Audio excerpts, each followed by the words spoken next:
All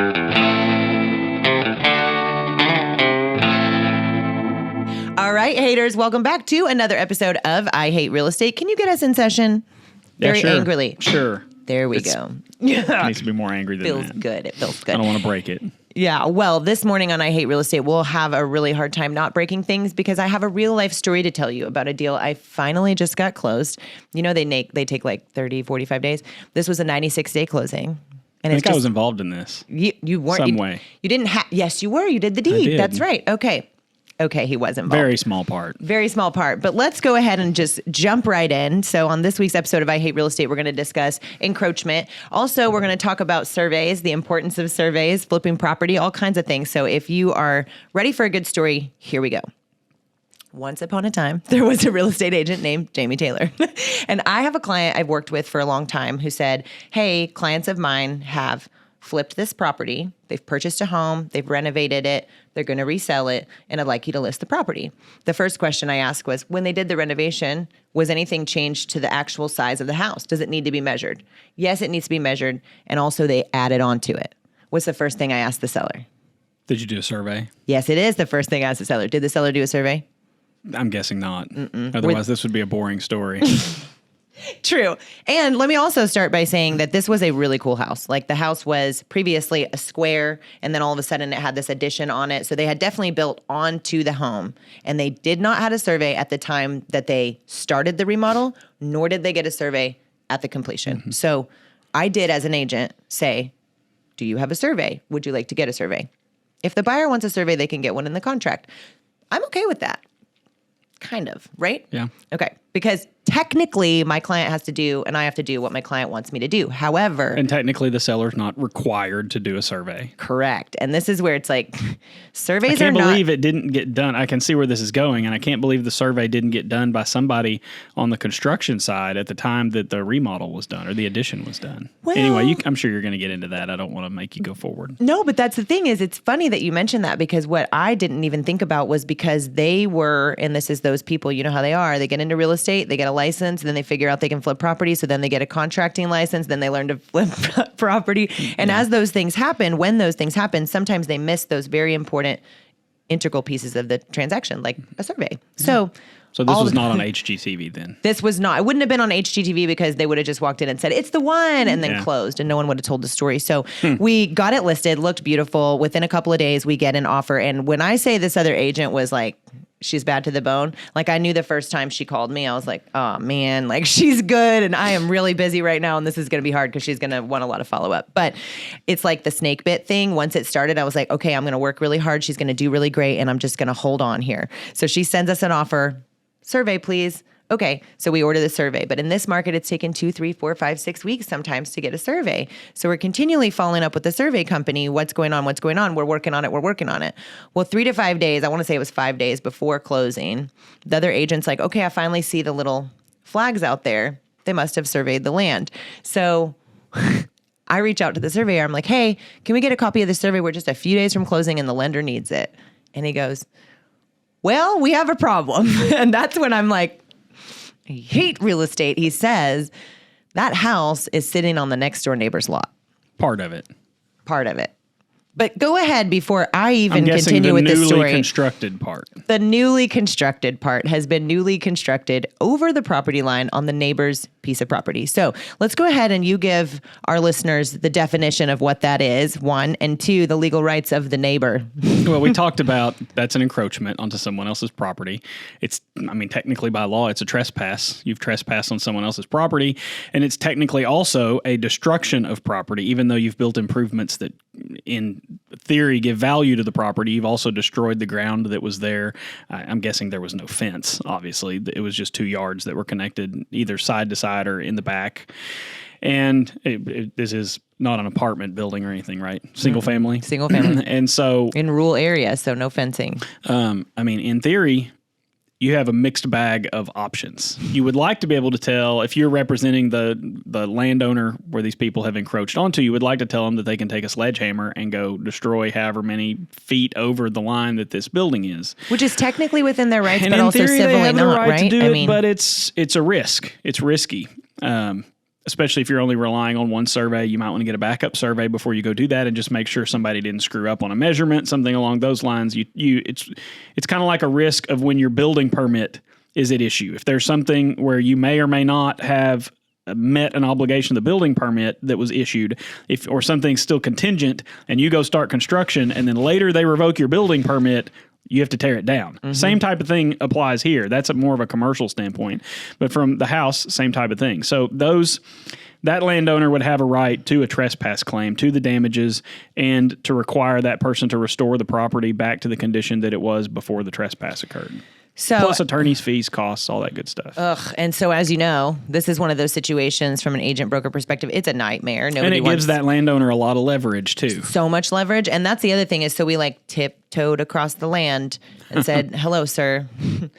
Would you mind to sell? Well, before we said that, would you like to sell? And we would like to buy approximately 4.8 feet of your backyard. We would like to buy an awkward shape of this piece of land that kind of matches with this house that's back here. I know it's like more of an accessory for your land. Anyway, long story short, we just went to him, and this is actually, to my credit, my first thought was not, oh my God, the deal is dead. My first thought was, I got to call the neighbor. So now I've got to figure out who owns the land next door.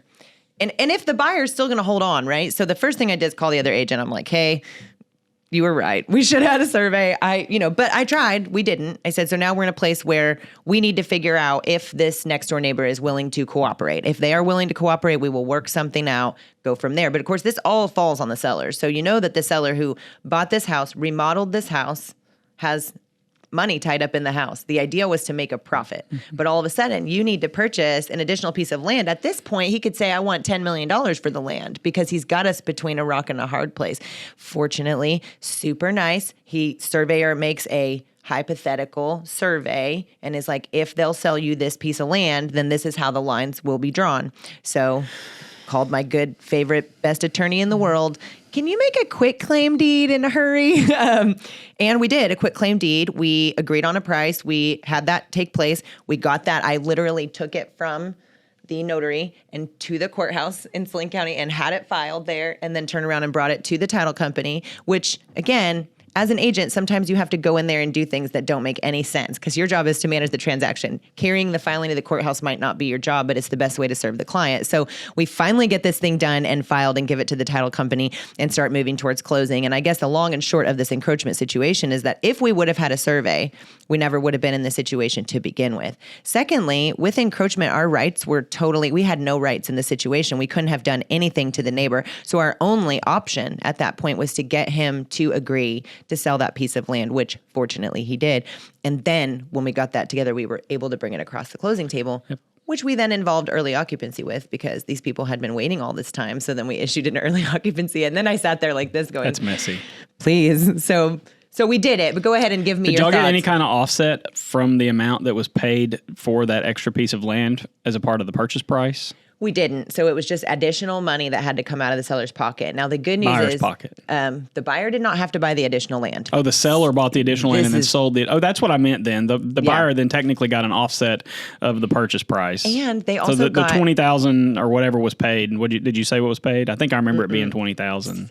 $7,000. Okay. But that total piece that got added in, the buyer ended up with way more land because we had to make it a square. And that's what I'm saying. The purchase price wasn't adjusted for the additional land being brought in. No, because we drug them through 60 days. I mean, that was the thing. And that's what, to be totally honest, as an agent, I told my seller, I'm like, you'll be lucky if we close because this is too much. You have encroachment. You need to buy this piece of land, file the deed, get this all into the closing package while the buyer waits for you. Let that lender issue all of that stuff. Hope that they still want to buy the house. Give them early occupancy to sweeten the deal. Don't change the purchase price.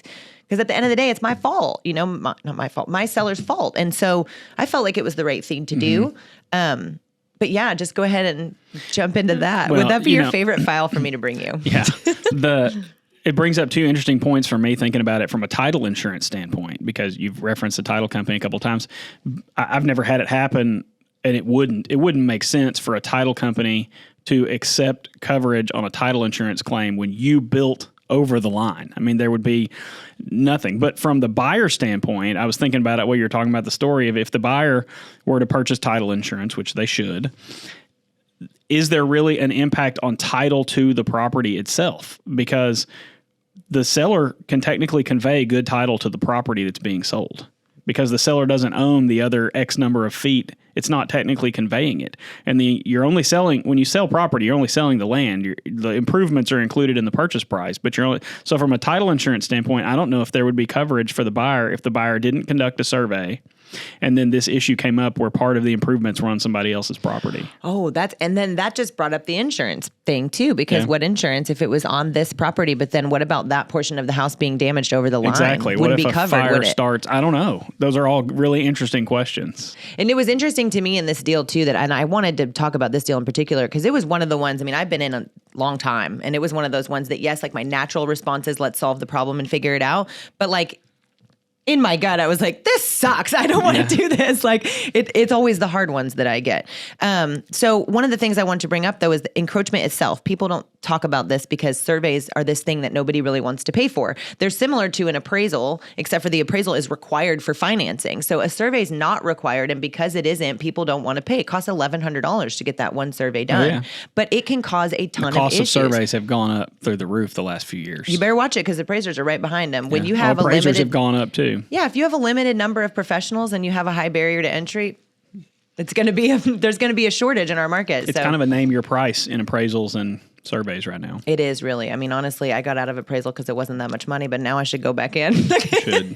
But anyways, that being said, what would you say the biggest risk is when you don't get a survey on the other side of it? I mean, this is a big one, but you've probably seen other things come up from no survey before. A lot of times you're buying less than what you think you're buying.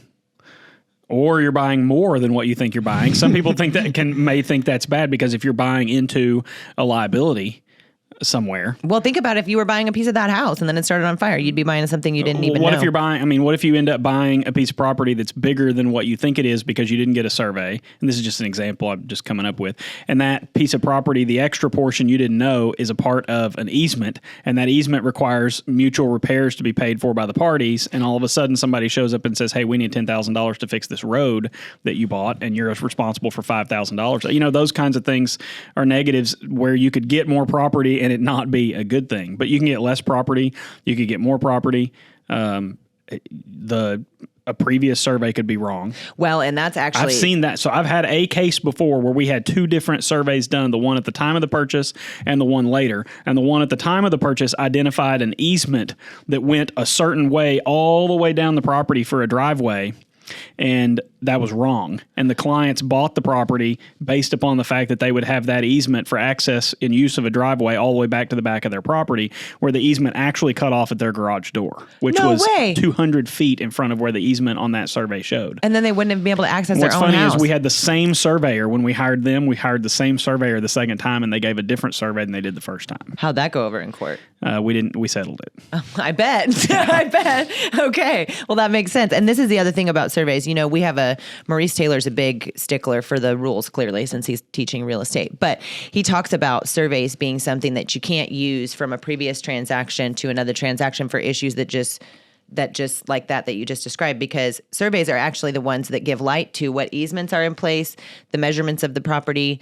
What else do they do? I think that's it, right? Yeah, easements, measurements. Surveyors chime in. Yeah, I think that's it. I think so too. And that's one of the things. They'll look at the improvements and the location of the improvements on a property. They usually map out the details of the property so you can get oriented.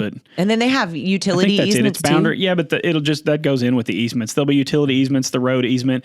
A lot of times you'll see setback line requirements that are on there for utilities and stuff. And then you'll see the improvements. Like if there's a house, a lot of times they'll draw out the driveway on the house. They'll draw the boundary or the border line of the outside of the house. I'm going to see real quick, but it's funny because that survey. And then I sent. So that was the other thing about. They'll give a legal description a lot of times too. If you have an original survey done, like if you're trying to carve out a piece of property, like what was done in your client situation here, the surveyor will actually have to create a legal description for that smaller piece of property. And that's what took so long, really, is once we got that done, we had to go and get that done. But this survey, and I'll show it to you. Those are the guys you see out there with the scopes. Everybody sees them on the road, from the road every once in a while. They have the scopes that are actually doing the meets and bounds survey. See how far over my house is? Yep. What is it, 20 feet? 20 feet over. So it's like if you're looking that's a large room. It was a garage.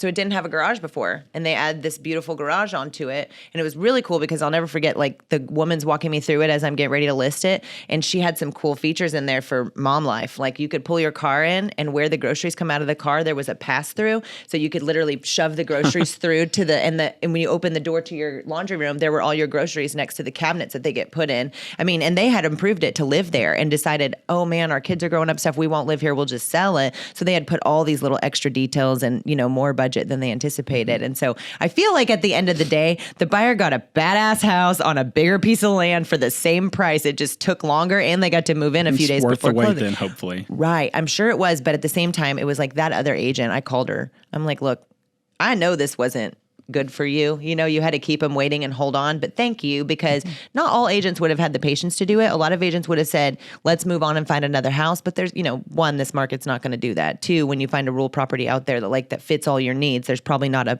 carbon copy down the street. Right. But three, the biggest thing about it for me, and this is what made me, like, I hate real estate when things like this happen, but I love it when we are able to go and solve the problem. And the best interest of everybody involved here was for the neighbor to sell the piece of land. I mean, it's not going to hurt him to give them that. And his land has now got a garage on it. So good deals work for everybody. He's happy, buyer's happy, I'm happy, agent's happy, seller's happy. And it took us 96 days to get there, but we're all happy. So, encroachment in general, I was sitting here thinking about the other things that we get that involve encroachment aside from a transaction like this.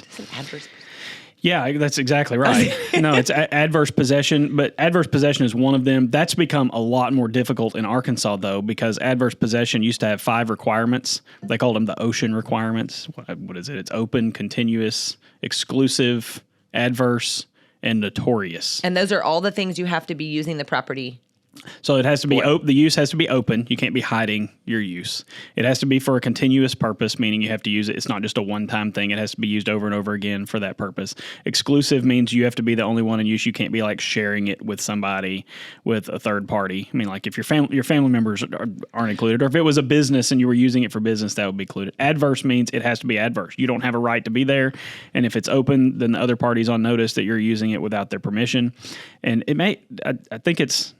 Is this my in-law? I don't remember what the N is now. That's going to make me mad. It's going to frustrate you. But Arkansas has added a thing now that you have to actually pay the taxes for 7 years. So it's different. It's hard in Arkansas because if you're using someone else's property, but there's never been an adjustment in the taxes or no replat, then the person in all likelihood is paying the taxes on the property you're using when they go pay their real property taxes on their lot every year. And so it makes it more difficult for adverse possession. And so what we run into more than anything now with encroachment is, let's say that there had actually been a fence built on this property, and the fence was built 20 feet over the line, and the neighbor mowed up to the fence for 7 years, and we mowed up to the fence for 7 years, and our kids played in the backyard, and the neighbor's kids or grandkids played in the backyard, and everybody said, yeah, that anything on this side of the fence is mine, anything on that side of the fence is yours. If that goes on for 7 years, then it's called a boundary line by acquiescence. It's basically an adverse possession, but it's acquiescence because the parties have agreed for a long period of time that that's the boundary line. I love legal language because it's like a fluid, that's acquiescence. It's just, I love it. Good job, lawyers. But that being said, my in-laws popped in my head when you said that, because I'm like, well, there's a lot next door to our house that's owned by the city because the house burned down, and we were thinking about buying it, but we haven't decided yet. And so they just been parking their RV when they come to visit, and they're using it openly, continuously for exclusive reasons. And we've been paying the taxes because we want to buy it. You know what I mean? Yeah. So I think they're in adverse possession. How long do they need to stay? 7 years? Okay, never mind. We don't want them to stay 7 years. No, you just have the person that is adversely possessing the property has to do so for 7 years. Yeah, so they have to stay there for 7 years. We're not going to, that's not happening. So well, maybe they can stay for a few more weeks. Sorry, guys. But that being said, adverse possession is another thing that can happen as a result of encroachment. And encroachment can happen not just with building over your property line, but like you just mentioned the word fence. If you put a fence up at your house and it happens to go over a property line, you could very well be encroaching on someone else's property. And what's important about that is that you're the one who gets stuck with the legal fees and the demolition and reconstruction I know for fees. A fact when we built our house in Maumelle back in 2012, 2013, we put a fence up, and I know for a fact that fence was about a foot inside the property line. Yeah, well, you probably did that on purpose. Well, because there was a trench on the property line. like an actual where water would run out and there were rocks and everything else growing there. And so the fence was on the natural rise that created the yard. Yeah. So we knew that it was there. Yeah, you knew that it was there. Luckily, that was... And so we had a trench, so nobody was going to build a fence that connected to ours. It would be awkward to have this ditch in your backyard. But if someone had built a fence, they would have had to build a fence and leave a gap between the two. You know, people share fences all the time, but that they would have had to leave a gap. So we wouldn't have gotten into that situation, but it happens. Would you say that there's a high number of lawsuits that come up as a result of a survey not being done in advance? I wouldn't say it's a high number, but it happens frequently. Yeah, pretty common. Mm-hmm. What about encroachment? It's pretty common for people to file on that. Mm-hmm. Okay. I just want to We have an estate right now, a probate going over in Prairie County where there's an encroachment. There was a horse barn that was built years ago and probably 10 feet, 20 feet of it's on somebody else's property. And it's crazy because that 10 feet or 20 feet doesn't seem like a big deal until you start talking about dollars and cents. And then for me, and this is just like from the I hate real estate vibe, is people oftentimes get in stupid arguments over stuff like that because then it's like, well, it's my property. And they kind of get catty. And it's like, a good deal works for everybody. We really need to figure out what's the best thing for the real property and for each of the I get cracked up at the people that don't know what an easement is. And they believe that if they're giving you an easement, that they're actually selling you the property. It's use. It's use. And they think you're encroaching. They think you're trespassing. I've seen more threat letters over people using an easement when they think they own the property. They do. We're like, yeah, you own the property that the easement is on, but the easement gives us right to access it. And people, they just don't understand. Well, for definition, you guys, an easement is a agreement that is made on a survey that allows you to use the property or drive across the property or access a property by way of the easement. Sometimes that has to do with utility companies. Utility companies have setbacks and easements to access power lines, drive across county roads and fix those and things like that. So if you aren't sure if you have an easement, get a survey. Once you get a survey, if you have an easement and you have questions about it, reach out to Kendall or me. But one of the other things when you mentioned encroachment and talking about some of the commonalities of lawsuits is I oftentimes wonder on these new construction developments when the builder owns everything or the developer owns all the land and then the builder comes in and starts popping houses onto these lots. Typically those are lot and block systems, so they're written out, but none of them have surveys. They're platted. Yeah. So I'm just so, for devil's advocate, curious, like how many times an easement has been over. A lot of times you see, if you go look at a subdivision and look up the plats on that subdivision, there will be a whole bunch of replats that are done. Just all over because they keep missing things. Well, they'll be out there drawing lines. You'll see what is it, the property ID that the parcel number or property ID, depending on which service you're using, will have an R at the beginning or the end of it for a replat. I used to think that meant rule. No, that's replat. That's when I first moved to Arkansas. Sometimes you'll see R1, R2, R3. That's not the zoning. That's replat 1, replat 2, replat 3. Replat 645, depending on how many times. I don't think I've ever seen more than like 10 replats. I don't know. Some of the times, like I look at something like this and I think, I thought I've seen it all. And you always think you've seen it all, but the longer you're in real estate and the longer you do these things, the more you find things that surprise you. But the exciting part about it is the more experience you get, the easier it is to kind of finagle your way through it. And so I remember kind of the voice and tone of the other agent when I delivered the news and then being like, don't worry about it. We're going to get it sold, get it quit claim, get it filed, get it closed. She's thinking there's no way this is going to happen. But having a great team and having experience really kind of lent me what I needed to get through the deal. So I'm proud of it. I hated it. It was the longest transaction of the last, I'm sure, 3 years. I've closed apartment complex faster than that. So that was rough, but big ups to Beth Graves over there at, I forget, I think it's Hot Springs Village Real Estate, but she's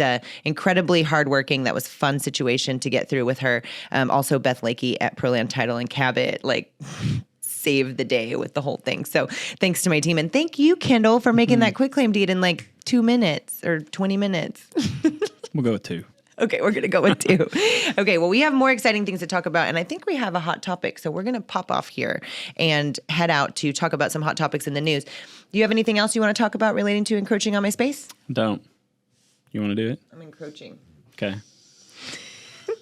Okay, today we're ruling, if you're a real estate agent, I don't care how long you've been in the business, get a survey, get a survey, get a survey. Maurice Taylor says, get a survey. Jamie Taylor says, get a survey. Kendall Groom says, get a survey. Get a survey. That's enough for today. I hate real estate, and I'll see you on the next episode with my friend Kendall Grooms. I'm Jamie Taylor. Don't forget to hit the subscribe button, and we'll see you next week.